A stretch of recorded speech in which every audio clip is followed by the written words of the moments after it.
Mustangs lead the Wolves as we get you set for quarter number 2. Time now for the Road to State, brought to you by Rural Mutual Insurance. And how Little Chute got here. Hey, they played some dudes along the way, especially the last 2 dudes. Racine St. Cat's, who's been a state champion. Columbus, a lot of big dudes always there. So Little Chute was battle-tested, Nelly. Yeah, very, very solid Columbus team there that they met in the semifinals. Racine St. Cat's has been here before, right? Yeah, you're going to face those guys, right? Round 1, round 2 might be a little bit easier for most teams that they're at the top echelon. But the 3 and 4 levels are the ones where you really find pay dirt, right? And you've earned your way to play in this game here today. There goes Jolton. And Jolton, again, he gets into the secondary, and you know you've got issues. And Jolton pointing to his ribs, his chest, as he comes might have off. got the wind knocked out of him there. Just landed on the ball, which happened. And if you've ever experienced that, it's not fun. Really patient run, though. Great job leading out front by number 72, Nick Faccio, and just a tremendous job that way. But there you see him land on the ball, and you can tell right away that everything just locks up on your intestines, your chest, everything. It's just really hard to breathe. I just feel like you're going to die. That's all. Yeah. See, Jolton comes back shortly. Got the first down from the 33. Pitch it. Next man up is Trevor Verhagen, and Verhagen gets taken down close to the 30-yard line. Jolton, though, I mean, he's been a workhorse back there. It's over 1,600 yards, 20 rushing touchdowns. So between him and Jaden Hermson and all these other players that you've seen that are in the backfield at one time or another, there are lots of options that are rush the football. Yeah, player options, play options, a lot of different things that, again, make it really hard defensively. Defensive line, you just got to get in the gap and maintain and hold up your position. Linebackers can't get crossed up with their eyes with all the misdirection and where the ball's being handed off, tossed, quarterback keep, whatever. They just got to trust it, play their spot. Toss it for Hagen. Going down. Verhagen, the ball carrier, tripped up from behind. Dallas Walker looks like he got himself in there. A really good job of beating the block up front. Loss of 4 on the play. Gets down the field, the defensive tackle position. Again, not a big tackle, but when you're diving for guys, you've got to dive and grab onto something. And that time he caught his ankle and his foot. Even though he pulled out of it, it was enough to trip him up. Those are big plays defensively that you got to ride that wave now to see if you get a big 3rd and 12 stop here. Dallas Walker, he broke his ankle when he was a freshman and hasn't played football since, but he came back this year, and he's been a huge addition on both sides. 3rd down carry here as Jolton back in there. Jolton the rock and jumping over the pile. Bryce Jones on the tackle. Jones on the tackle there brings up 4th down. And you still need 10 yards here. Pick up 2 to the 33-yard line. So long field goal try. Jackson Zarnecki has made only 1 field goal all season long. It came against St. Catherine's in the postseason. That was it. So they'll opt to try to go here on 4th and 10. Hermson.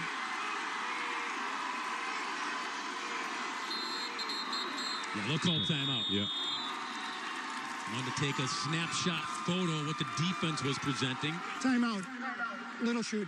Perhaps they bring the punting unit on for maybe a pooch kick or just reset things. We shall see. You can see some of the blonde locks sticking out of the helmets on the Little Chute side. Yeah, they all bleached their hair.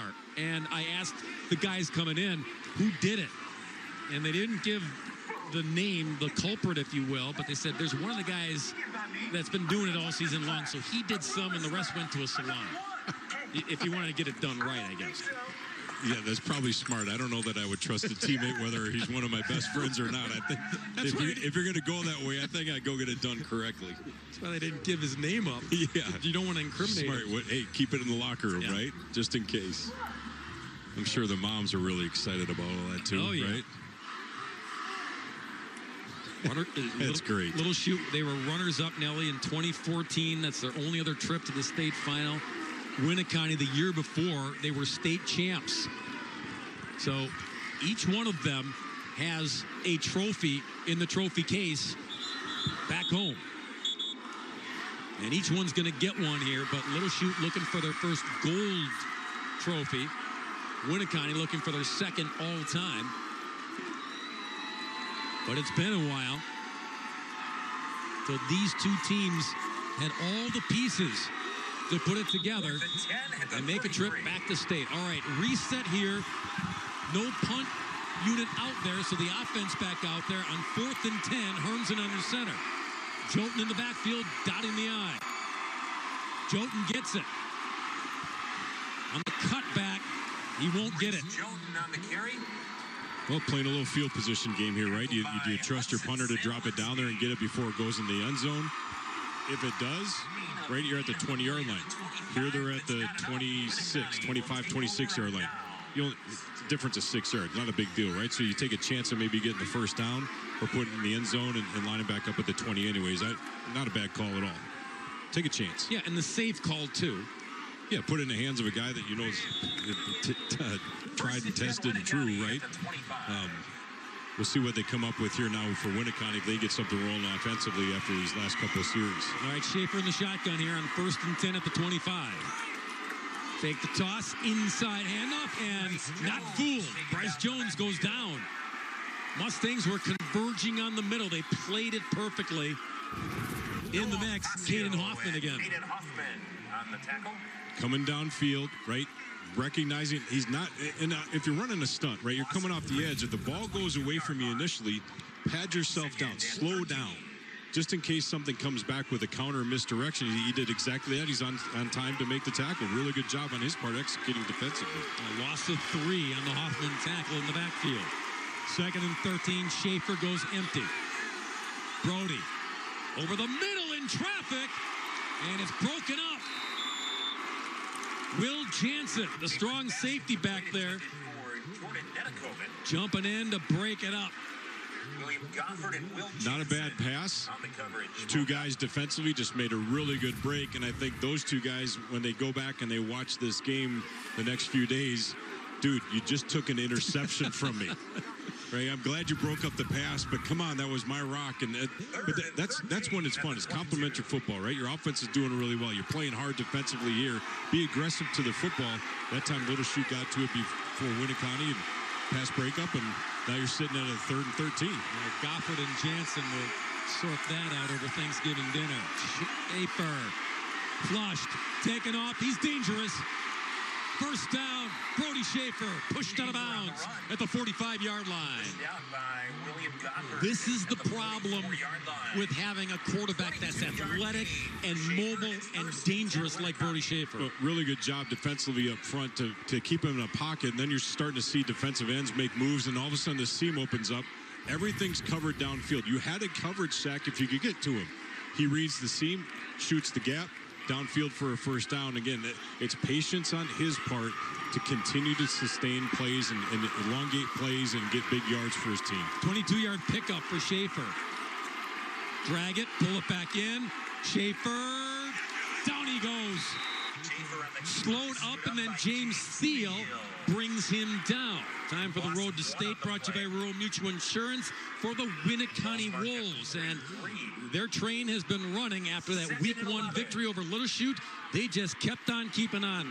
71-0 in the postseason, 28-6. Freedom, big win over a tough team. And Huge. Baldwin Woodville, they handled the Blackhawks 28-8. Schaefer was huge in that game. Yeah, and again, you're facing teams, the more you go further into playoffs, the harder and harder it gets, and they were able to take care of control of all 4 levels. 2nd and 11, Schaefer again on the move. This time he gets a couple, but not the big chunks that he had 2 plays ago. That looked like it was a design quarterback, keeper quarterback draw. He sets back, receivers are running downfield. He hops 1 or 2 times, off he goes. Really well done reading that up front by Little Chute defense. By the way, like going back to the Baldwin Woodville, a level 4 game to get here, they lost to that same Baldwin Woodville team a year ago. Same spot, level 4, 40-16. They said it was eye-opening. They kind of got caught against a very good football team. This year they came in and said, we're the better football team. Well, and it's an attitude, right? You got to have that. Little comebacker. And trying to get there. No. A little short. But a decision here as Carter Hawthorne made the catch and carry to get him closer on 4th down here. We'll run a tunnel screen way out to the far outside receiver. That's a really long throw. Your receivers on the edge have to sustain blocks a lot longer. Then you get number 20 in Reese Jotun coming over to finish business. But it's a really long throw from that part for your quarterback, and it's a long play to set up. Allows the defense to get in pursuit angles. 4th and 1, all kinds of movement on both sides of the football. No flags, and where they're marking it, it's going to be short. And Little Chute's going to get the football. My goodness. Bunched in tight, Brody Schaefer under center. And the strong QB bobbles the snap and can't get it done. Now a word from our network stations. It's your WIAA network affiliates.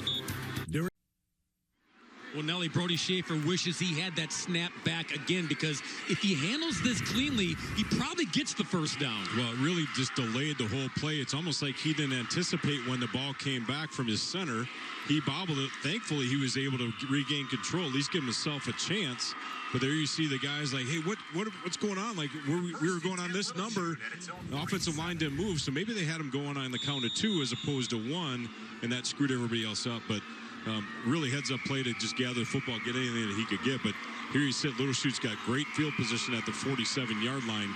Gave him a pretty short porch here to try and drive in offensively. Yeah, Hermson and company licking their chops here on 1st and 10 at the 47. On the give. A little straight-ahead action to Vandenhavel. Charlie rotates in at fullback. He spells Jotun because Jotun's going both ways. And we told you that Reese is an all-state linebacker on the other side, so he needs breathers. He needs blows, and Vandenhavel provides those. And that's where coaches, right through development through the course of a season, you got to be ready to go at any given time, because at some point we're going to have to put you in, and if you're not ready, we can't trust you, right? So there's that give and take and developing the talent on your football team. Vandenhavel stays in there, gets the football again, and making up some ground here on the carry to the 44. I'm just waiting for him. Like he's just patient with his running ability, right? He sits behind and he's ready to go, and then he bursts to the outside of the edge. Defense pursues him, but you can see him. He's just comfortable with the football in his hands, and he's waiting for that opportunity to just spring it. And right now, Winneconne's done a really good job in pursuit. But as we've seen before, right, if you over-pursue, there's huge cutback lanes. See, running backs just have to learn to run fast but patient. It's a weird concept, but that's what mentality you got to have. This is Charlie's series here. 3rd down and 1. Give it to him again. Bouncing and getting the first down is Vandenhavel. He had 574 yards rushing, Nelly, and 3 touchdowns. So he's not just a guy who comes in and gives Jotun a one-play blow. It's like he's getting this whole series here. Again, you're giving Reese Jotun. He's getting some water. He's getting some oxygen. He's getting himself ready to go back out on defense. Well, you saw his ability right there with the getting hit and stopped, but keeping your feet moving and just working off the edge. Don't continue to drive where you're stuck. Find an open seam and lean forward and drive for even a couple yards, right? A couple yards makes a huge difference with the chains moving. 1st and 10 for Hermson. Back under center here. And Hermson on the keeper. To the 38. He's got a good arm, Nelly. He can throw if needed. It's not needed a lot in this offense, but just to have that ability tucked away and keep defenses honest. Well, and we haven't really seen anything that way right now, right? But that's where defensively you can't get lulled to sleep with run after run after run, and all of a sudden, boom, you pop a big one downfield. You got to play true to your system, know your responsibility, and execute it. But Little Chute's really good at keeping you on your heels. 2nd and 6. Vandenhavel again. Good yardage, good run. 1st down, Mustangs. Mission accomplished. Vandenhavel out, Jotun back in. See? Pick up a couple 1st downs, get your horse back in there, but Charlie doing his job when his number got called. Yeah, and knowing where he needs to get to, right? That awareness on the football field of understanding how many yards you got to fight for, lowering the shoulder, running over a player, getting that extra yard or 2 for the 1st down. It's about moving the chains. It's not about huge plays, even though we've seen them get those. right? This is about sustaining, being patient, and putting pressure on this defense. 1st and 10 at the 31 for Little Chute. There's Jotun back in. First carry for him on this drive. Squirms his way to the 27-yard line. Jones in on the tackle again. We've seen him a number of times from linebacker position come down and make a tackle. He's needed to work hard here this first half, and again, taking a pounding, keep getting hit like that defensively, it wears you down for the offensive side of the football as well. Jotun 8 carries now for 61 yards. Got 4 there, 2nd down and 6. Toss it for Hagan. Had a head of steam short of the first down, but damage done there. Making it close, making it 3rd and 1. Well, Verhagen does a really good job of reading that and stepping inside from the block from Hippus. Defensive players fighting the outside, puts his foot in the ground, jumps back around it, shoots forward for a couple yards, right? Again, it's understanding where your blockers are, understanding where the defense is, understanding how to use the block to your advantage, and making sure you're cut to even if they're blocking wrong, to make it right. 3rd and a yard. Jotun straight ahead, 20-yard line, 1st down Mustangs. Brought down by Dallas Walker. Jotun is to the 20-yard line. He's so humble in his approach as a teammate. He buys donuts for the offensive lineman on Mondays, Nelly. That's humble, but that's also smart, isn't it? Yeah, very much so.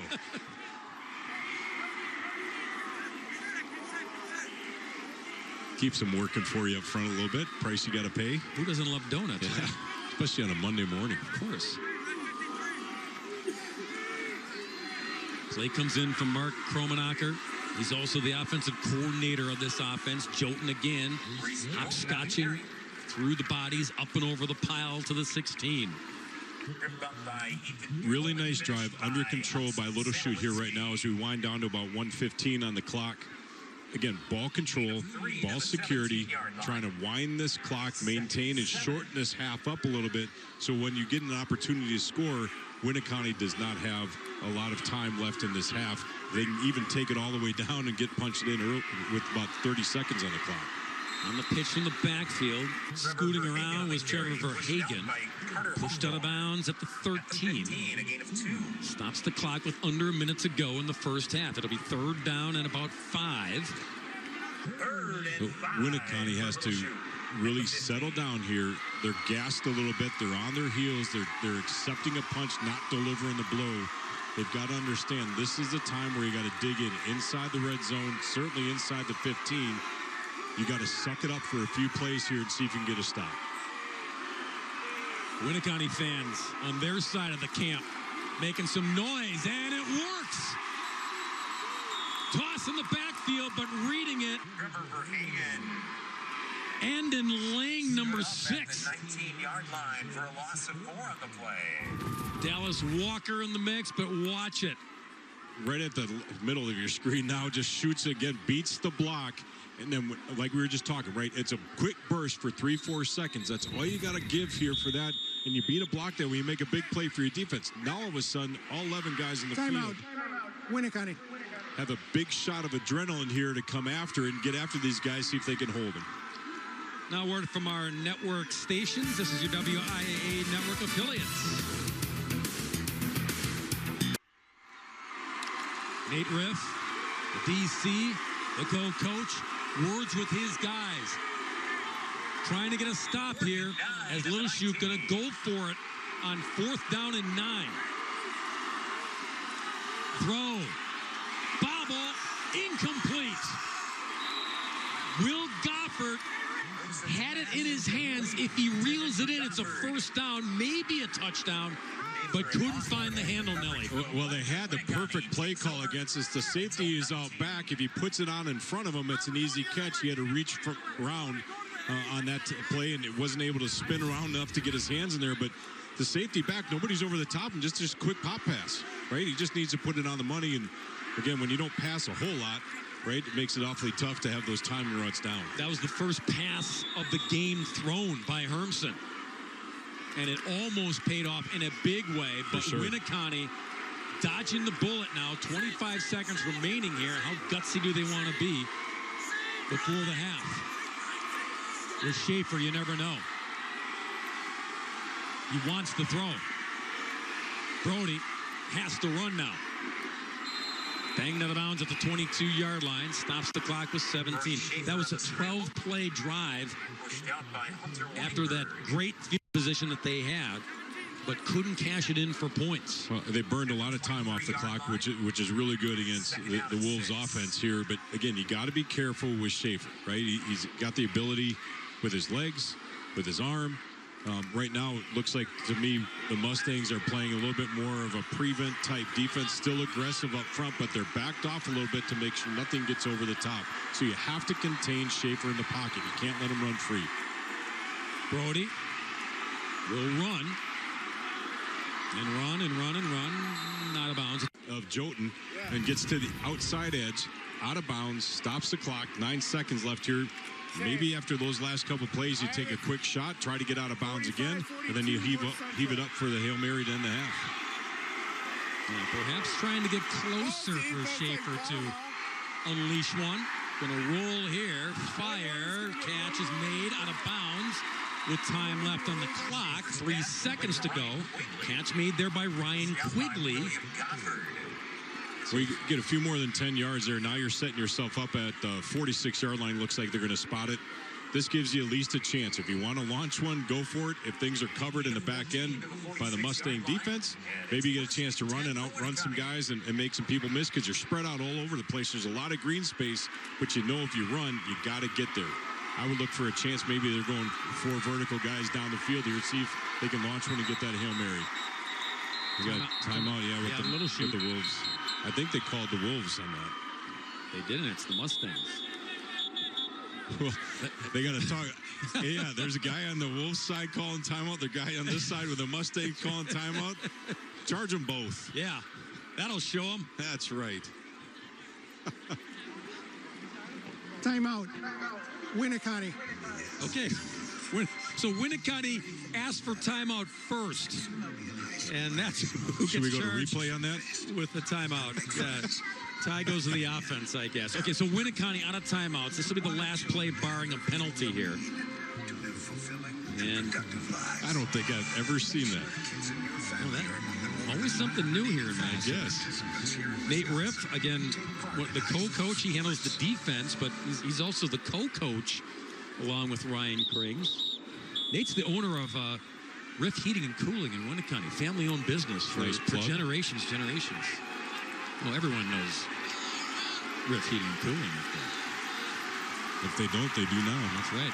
First and 10 for Winneconne at the 46. Last play, perhaps. Winneconne hoping for something big to happen here before heading to the locker room. Schaefer running around for his life. He'll just toss it out of bounds, and that's how the half will end. With Little Chute flipping the score almost exactly from the final score that they played in week 1 when Winneconne won it 14-6, Nelly. This time Little Chute's in front at the half. Well, again, teams come into this hungry, and you got to take advantage of the opportunity when they happen. Little Chute got a couple big plays. We saw a big touchdown run from Hippus. You capitalize when you can. We talk about patience and pressure from Little Chute. Winneconne, the Wolves have to come out in the second half and display that same patience. Get pressure, both sides, right? Put it on the defense of Little Chute right now. They've been able to kind of tee off on Schaefer a little bit too much. He's not used to that. We've seen him break out a few times, but it hasn't turned into big chunks other than the one quick touchdown they had down the south ends here at the stadium. But we expected a battle. We're seeing a great battle right now, and we'll see what coaches talk about at halftime and what adjustments and maybe some little trickery coming out here in the second half that the teams might not have prepared for. All right, down on the field we go. Keegan checking in with Mark Kromenacher. Coach, you deliver the first punch, opening scores back-to-back, force a turnover, but now you stall out here. What's it going to take in these final 24? Yeah, we need to finish when we get down here. We just can't have those negative plays. The negative plays put us behind. We're fine with 3 yards, 3.5 yards, 4 yards, we're fine with that. But when we get those negative ones, we're just kind of beating ourselves. We can't have it. We got to cash in, and we got a long second half in store for us because we got to get a stop right away. We know it's not easy. Defensively, you've held a pretty powerful offense in check. What do you like on that side, and what's it going to take now down the rest of the stretch? Well, we just got to corral him. I mean, that's pretty much the game, is just corral number 3. I mean, he's an amazing runner. He's big, he's strong, he's fast, he's strong. We just need to corral him. It's going to take everybody going to the ball. It's going to take 15 guys going to the ball. We got to do that in the second half, so defense come up with a plan, got to execute. All righty, thanks for your time, Coach. Best of luck. We'll send it back to you guys upstairs. Gentlemen, thank you. Good half of football here in the Division IV State Championship. Now a word from our local stations. It's your WIAA local affiliates.